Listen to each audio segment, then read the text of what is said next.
나는 2019년 12월 회사에서 아주 작은 사고가 발생했대. 살면서 몇 번의 고비와 고통은 마치 운명인 듯 매번 찾아왔다. 이번엔 달랐다. 장갑을 열어 손가락을 본 순간 아차 싶었다. 어제 수리했던 기계가 아침부터 말썽이다. 나는 수리업자와 통화를 했고 센서 이상을 확인해 달라고 했다. 센서가 작동되는지 점검을 하던 중 기계의 팔이 오른손 검지 손톱 한마디를 물고 들어갔다. 나는 살짝 긁혔더니 생각하고 장갑을 벗어보았다. 손톱이 보이지 않았고 피가 나지 않았다. 약 3초 정도 흘러들까 갑자기 피가 분수처럼 솟구치기 시작했다. 당시 심장을 맡고 있던 직원들 알까봐 손을 보여잡고 아내가 있는 관리부 사무실로 향했다. 우리 부부는 같은 회사에 근무 중이다. 아내는 승용차에 시동을 걸고 내달리기 시작했다. 뒤에 앉아있는 나는 아내의 눈에 눈물이 비친 걸 보았다.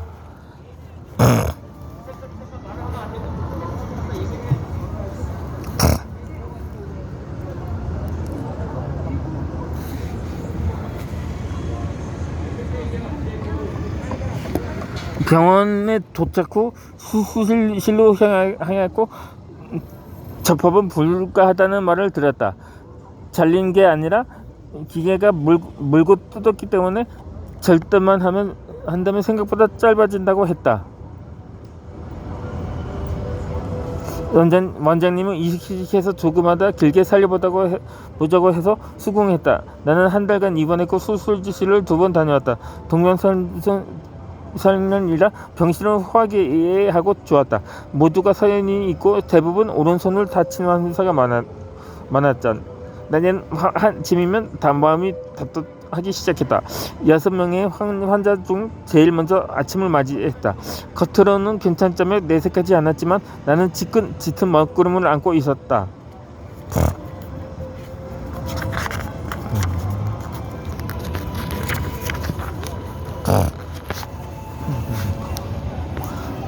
문득 뇌리를 스치기 시작했다. 굳이 쓸데없는 생각이라고 머리를 저어보았지만 머릿속에는 온갖 잡념들이 날개를 펼쳐 날아다니기 시작했다. 도저히 견딜 수 없어 병원에서 2분 거리의 서점으로 향했다. 내가 주말이면 애용하는 서점이다. 나는 책을 몇 권 사서 읽기 시작했다. 마리프리오의 믿음의 법칙, 이지성 작가의 에이트, 제니스 캐플린의 감사하면 달라지는 것들, 에나 번스의 밀크맨, 제임스 클리어의 아주 작은 습관의 힘, 홍승훈의 런던의 아침에 태양의 꽃을 장식하다, 율곡이의 경몽요걸 등 태어나는 마지막까지 책을 읽었다. 언제나 변화의 시작은 감사함에부터 나온다. 나는 우선 내가 이만하길 천만다행이라고 애써 나를 다독였다. 그렇게 내 마음속 밑바닥에 또 다른 나와 대면해야 했다. 나는 그와 계속해서 싸웠고 결국엔 이겨내려 노력했다. 지금도 노력 중이며 내일을 향한 기쁨의 새벽을 달린다.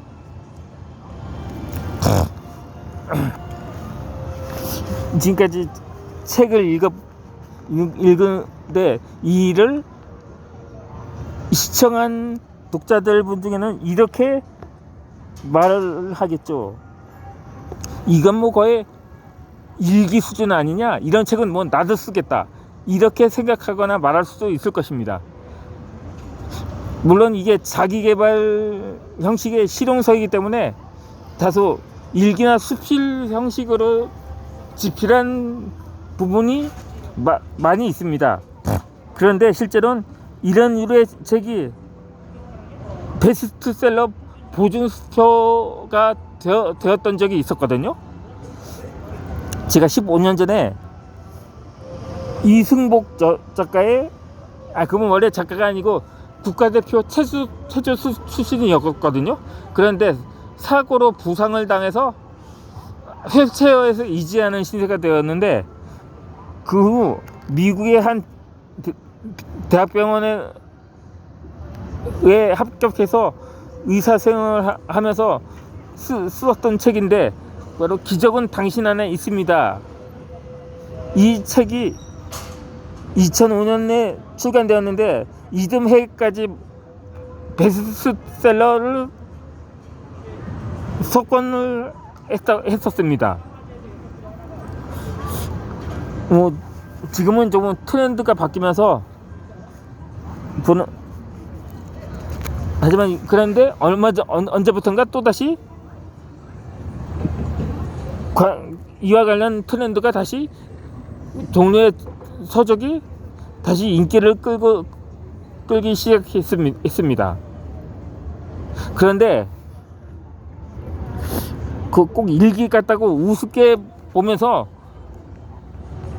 만만하게 보이는 책들도 종반으로 가다 보면 무슨 사자성어가 나오기도 하고 수학 공식 같은 것도 나오면서 내가 넘어갔다고 자책하는 경우가 있습니다. 그런데 물론 그런 책도 있고, 그런 류의 책은 오히려 전문가들도 다 어렵다고 회피하는 사례가 있거든요. 제가 중학교 때 그때 다 저도 지리에 어느 정도 관심이 있어서 지리와 관련된 책을 샀거든요. 그때 당시 대학생 형께서 이 책이 이렇게 어려운데 이걸로 샀냐고 했던 것으로 기억해요. 어찌되었든 책은 독자들이 이해하기 좀 쉽거나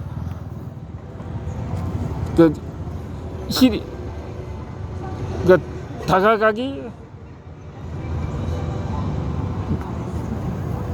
그렇게 쉽게 다가갈 수 있고 좀 흥미를 느낄 수 있는 내용의 책이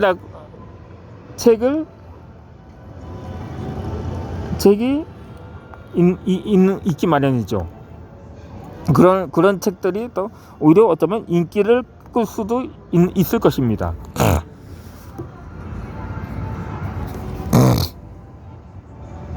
어찌되었든 제4장 소 제목으로 남았네요.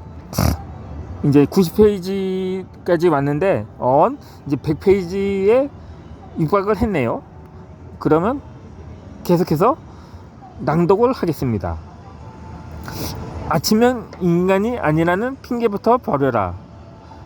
한때 일본 의사 사이쇼 히로시의 인생을 2배로 사는 아침형 인간이 란 책이 큰 인기를 끌었다. 아침형 인간이 사회적으로 성공할 확률이 높다는 말에 특히 학부모들이 열광하며 학생들에게 이러한 생활 방식을 권했다. 물론 나도 책을 구매해 읽고 무작정 아침형 인간으로 따라해 보았다. 생각보다 간단하리라 여겼던 새벽 깨움은 제대로 일어나 보지도 못한 채 어느새 포기하고 말았다. 나처럼 새벽에 깨어나지 못한 이들은 저녁형 인간으로 성공과는 멀어지는 걸까? 매번 설정해둔 알람 소리를 듣지 못하거나 해제 버튼을 누른 결과에 스스로 자괴감이 들기도 했다.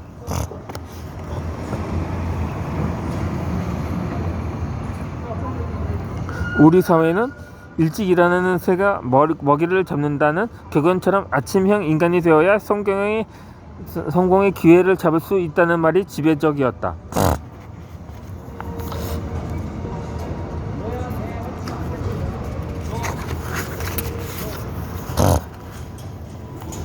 노폐물을 분해하고 세포의 재생을 돕는 성장 호르몬은 하루 중 오후 10시, 오전 1시 사이에 가장 왕성하다고 이야기한다. 이 시간 동안 우리 몸은 일과 중 쌓인 피로를 풀고 근육을 이완시키며 다음날을 위한 에너지를 준비하는 것이다.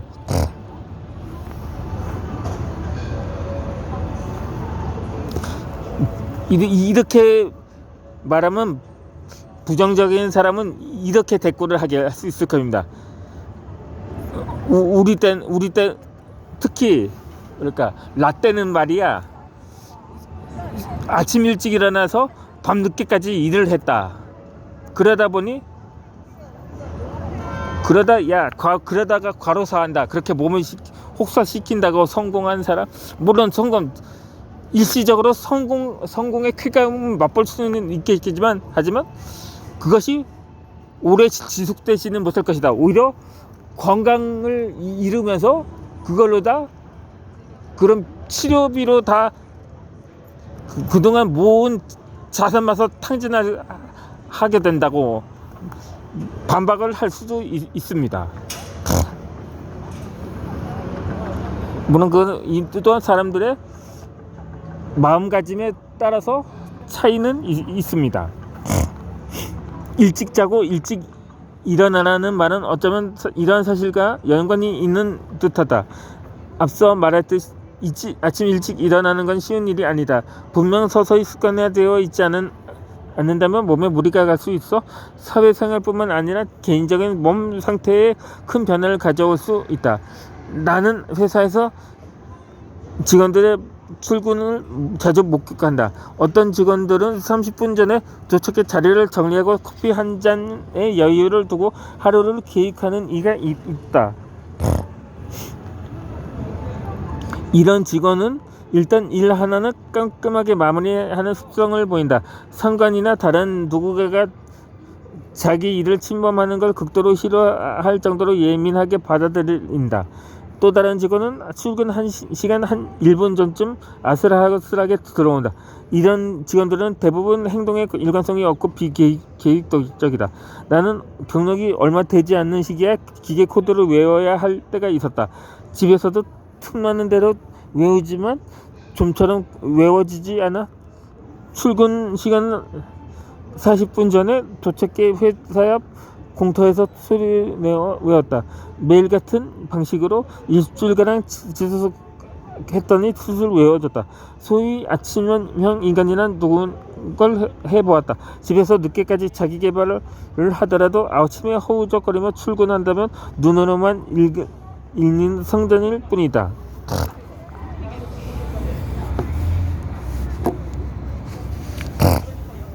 회사에 다니다 보면 아침 출근 시간에 예기치 않은 일이 벌어지기도 한다. 아이들 문제 때문에 어쩔 수 없이 지각하거나 급한 상황에서는 결근하기도 한다. 문제는 대처 요령이다.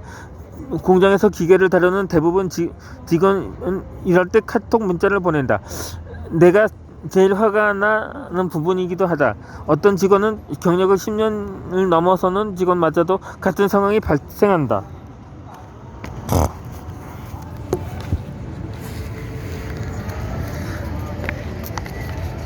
나머지 본문은 이어서 읽어드리겠습니다.